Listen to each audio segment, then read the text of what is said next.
In a dimly lighted room that smelled of old books and melancholy, Sam Baldwin, slumped in his chair like a squeezed lemon, stared at nothing. A year had flown by since the day Maggie, his beloved, his only one, had slipped away from him into eternity, leaving a gaping wound in his heart and an empty space beside it. Their Chicago home, once filled with laughter and life, had become an abode of silence in which every echo was a reminder of loss. The decision to move to Seattle seemed the only way to escape the shadows of the past, but sadness, like clinging ivy, wrapped around him there as well. He was an architect, a man who made tangible shapes, but there was a gaping hole in his own heart that defied any blueprint. Sam still remembered her laugh like a melody he'd forgotten to hum, her gaze full of warmth and wisdom like a beacon in the dark night. He closed his eyes, and saw their first date's clumsy attempt to strike up a conversation, when, bewildered, he reached out his hand to her, and in that very moment he realized he was holding the whole universe. Since then, their hands, like two jigsaw puzzles, like fate, had come together into a perfect whole. Now, his hand, empty, just hung in the air like a lost branch. In his new apartment, with windows overlooking the endless bay, his life became a monotonous succession of monotonous days. Workday merged with evening, evening with night, and night with another morning where his only companion was 8-year-old Jonah, their son. Jonah was a reflection of him, only with a bright flame of hope that Sam seemed to have squandered. The boy felt his father's pain, her heavy footsteps, and tried with all his might to bring him back to life. Christmas was approaching. The time when each family, as if by magic, merged into one, the time when their home, always filled with laughter and guests, became for them only a silent observation of other people's happiness. Jonah, in his naive childish way, thought it would be sad for his mom to see them so sad. He began to urge his father to do something to celebrate. Sam reluctantly agreed, trying to hide how hard it was for him. On Christmas Eve, when Christmas music was playing on the radio, Jonah suddenly jumped up and began dialing the number he had heard on the radio. A surprised Sam didn't have time to stop him.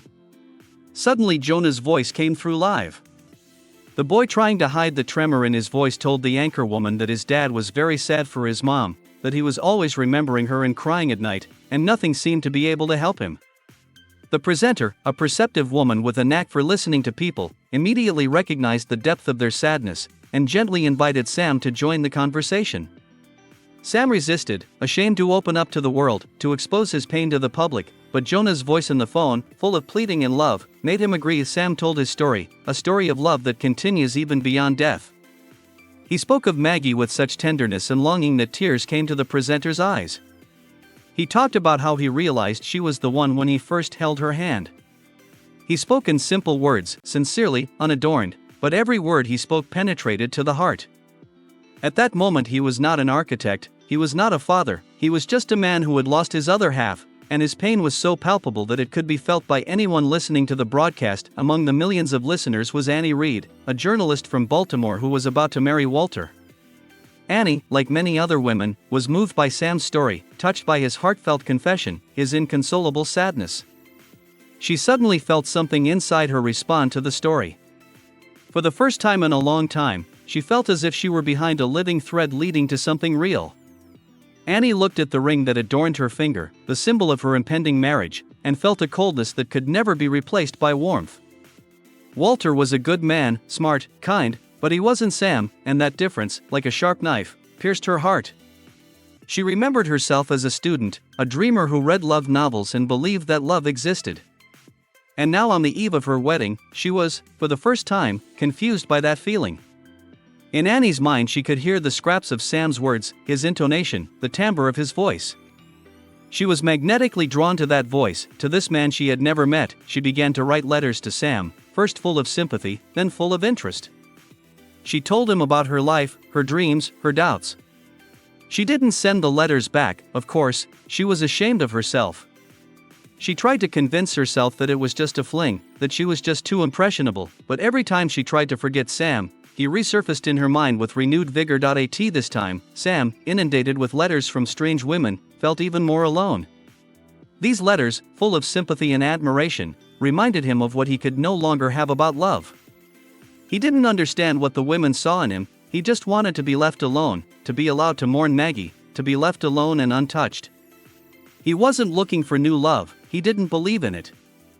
He didn't realize that his pain coming out had become a magnet for others looking for true love and sincerity. Jonah, for his part, was full of hope. He decided that Papa must meet a new love, and began to read the letters secretly, selecting the ones he thought were the most promising.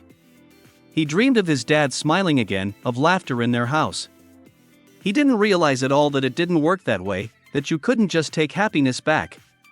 But his childlike naivety, his belief in love, was beautiful and against all odds, brought a smile to his sad father's face. One day Jonah came across Annie's letter. It was special, unlike any other. He felt that she was the one who could help his dad. He talked his friend, Jessica, into helping him send this letter to Sam. Jessica, being a girl with a lively mind and an adventurous nature, could not refuse Jonah's request. She herself secretly dreamed of romance, and was glad to plunge into this mysterious affair. Annie in turn began to doubt the rightness of her decision to marry Walter. She felt that her heart did not belong to him, that she was looking for something else, something deeper. She began to reread the letters she had never sent to Sam. They had become her secret world, a refuge where she could be herself, where she could dream and believe in love. She could no longer deny her feelings. She realized that she had to at least try to get to know Sam, to at least see him. And if it wasn't fate, at least try. On New Year's Eve, Annie decided to take a desperate step. She dropped everything and flew to Seattle. She was driven by an irrational force. She was driven by the voice that resounded in her heart. She was driven by hope. She didn't know what would happen, she just felt she had to be there. She felt it was her chance for happiness. Sam meanwhile was sitting in his apartment, staring at the lights of the city. He felt devastated. He felt as if he were stuck in time, as if his life, no matter what, wasn't moving forward. He didn't understand why it was so hard for him to let go of Maggie, why he couldn't move on, why he was doomed to eternal ennui. His life seemed colorless, monotonous, and he no longer believed that anything could change. At that moment Jonah, confident that this time everything would work out, once again ran up to his father. He showed him Annie's letter that had come from Baltimore. Sam was annoyed and confused at the same time. He once again repeated to his son that he didn't need anyone, that he wasn't looking for anyone. But Jonah was not going to back down. He asked his father to at least meet her. Sam, seeing his son's persistence and his hopeful eyes, reluctantly agreed. Annie flew to Seattle and went to the meeting as if it were a blind date. She was overwhelmed with feelings, excitement, hope and doubt. At the cafe where they had agreed to meet, Annie kept turning around, looking for him with her eyes. But Sam was gone. It seemed to her that this was the end of her hopes, that all her efforts had been in vain. With bitterness and disappointment, she went for a walk around town. Sam and Jonah were also in town at this time, and ironically found themselves in the same place where Annie was walking. They were standing on the observation deck, admiring the view of the city. Jonah, spotting Annie, immediately knew it was her.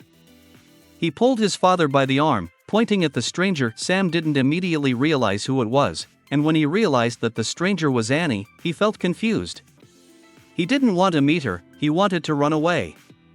But at the same time something inside him stirred. It was as if, suddenly, he remembered himself. He realized that this woman, whom he had never seen, could be his chance for happiness. He timidly approached her. She turned around, and her eyes met his. And in that look, full of sincerity and hope, they both found what they had been searching for so long. In that moment it was as if they had known each other all their lives. In that moment all doubts, worries and fears faded into the background. Sam and Annie had finally met. Although there was no romantic scene, no tender smiles, they both, intuitively, realized that they had found each other. Jonah, smiling happily, watched them, realizing that his dream had come true. Sam and Annie looking out over the city together as if they had just met for the first time, as if they had their whole lives ahead of them. It was not the end of a story, but the beginning of a new one, a story full of love, hope and happiness.